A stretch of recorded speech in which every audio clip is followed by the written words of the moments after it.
फरीदाबाद के sector 21B की रहने वाली मिलन शर्मा के पशुपालक और किसान बनने की कहानी बड़ी दिलचस्प है। जर्मनी में प्रोजेक्ट मैनेजर की नौकरी छोड़कर उन्होंने पशुपालन और किसानी को चुना और अपनी मेहनत के बल पर आज उनका एक अलग ही नाम है। देश की 25 टॉप किसानों में मिलन शर्मा का नाम आता है। मिलन शर्मा के पशुपालक और किसान बनने की सबसे बड़ी वजह उनके स्वर्गीय ससुर नारायण शर्मा थे। उन्हें पशुओं से काफ़ी प्यार था। जब वे जर्मनी से वापस आई तो अपने ससुर की याद में साल 2018 में वह एक गाय लेकर आई, लेकिन धीरे धीरे गाय की संख्या बढ़ने लगी, जिसके बाद उनके पास गायों की देखभाल करने और नौकरी करने में से किसी एक विकल्प को चुनना था। जिसके बाद उन्होंने जर्मन की कंपनी में प्रोजेक्ट मैनेजर की नौकरी को छोड़ दिया और पूर्ण रूप से गौवंश की देखभाल करने में जुट गई। देखिए, कर तो मैं बहुत अच्छी नौकरी में थी। जर्मन सरकार के साथ एक इंडिया वाइड प्रोजेक्ट के प्रोजेक्ट मैनेजर थी, और पर उस समय कुछ ऐसा हुआ कि भाग्य से मैं इसमें आ गई। मेरे जो ससुर जी हैं गौ सेवक रहे हैं और मथुरा का परिवार है, उनका 2017 जनवरी में निधन हुआ। तब मेरे पति चेतन शर्मा जी ने सोचा कि उनकी याद में हम 2 अच्छी गाय लेकर के आते हैं। 4 गाय हमारे यहाँ पहले से रहती थी, जिनका कि हम दूध घर में हमारे यहाँ आता ही आता था और गौ सेवा भी हो जाती थी। अब वो 2 गाय आई, 2 के बाद 2 और आई, ऐसे करते करते यहाँ पे नंबर अपना बढ़ता ही गया। 2017 सितंबर में पहली 2 गाय आई थी, और 2018 के अप्रैल तक फिर मुझे लगा कि जब इतना गौवंश हो गया है कि मैंने ही त्यागपत्र दिया और NDRI करनाल से कुछ कोर्सेज़ किए गौपालन के बारे में, पशुपालन के बारे में सीख के, और यहाँ पे 2018 अगस्त से पूरी तरह से यहाँ आ गई।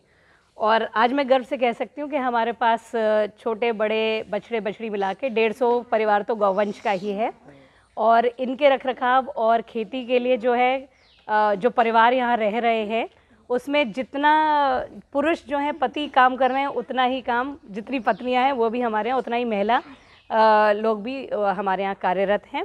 तो वो भी करीब अब हम 20-25 लोगों का परिवार वो भी यहाँ पे हो गए हैं, उनके बच्चे भी यहीं हमारे साथ रहते हैं। और जब हम गौपालन में आए तो साथ ही साथ खेती जोड़ना उसके लिए बहुत ज़रूरी था, तो खेती भी हमने इसके साथ पूरी जैविक खेती कर रहे हैं, और गोबर से काफ़ी उत्पाद बनाते हैं, धूप बत्ती, दिए, और अभी जो सबसे बड़ा उत्पाद हमारे यहाँ बन रहा है वो है गोबर की ईंटें। और बाकी गोबर का प्रयोग हम अपने 80 क्यूबिक मीटर के जो गोबर गैस प्लांट है उसके लिए कर रहे हैं, तो उससे हमें गैस भी मिलती है और खाद भी मिल जाती है, दोनों ही चीज़ें मिल जाती हैं। दूध अवार्ड मिला हुआ है जी, अवार्ड भी मिले हैं, सरकार की तरफ से भी काफ़ी रिकग्निशन मिला है, जो NDRI से भी मिला, लुवास हिसार से मिला है, और अभी शीघ्र ही हाल में ही मुझे कृषि मंत्री जो हरियाणा के हैं JP दलाल जी से कृषि रत्न का भी उनके हाथ से सम्मान मिला है। तो और सेंटर से भी सरकार ने मुझे 25 प्रदेशों में से हर प्रदेश से एक किसान को पुरस्कृत किया था 1 जून को, उसमें मैं भी एक थी। गवर्नमेंट की तरफ से तो काफ़ी रिस्पांस तो आसपास के किसानों ने बताया कि सरकार ये भी करती है और वो भी करती है, और जब मैं इस फील्ड में आई तो सही में सरकार, हरियाणा सरकार खासकर हमारे लिए बहुत कुछ कर रही है।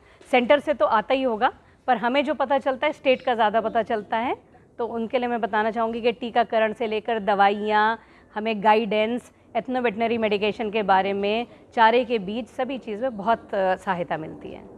आपको बता दें कि मिलन शर्मा पावटा गांव में रेनवार डेयरी फार्म पर 150 गौवंश की देखभाल कर रही है। फरीदाबाद, दिल्ली और गाजियाबाद में दूध की सप्लाई होती है। इसके अलावा मिलन शर्मा 15 एकड़ में जैविक खेती कर रही हैं। पंजाब केसरी टीवी के लिए फरीदाबाद से सुधीर शर्मा की रिपोर्ट।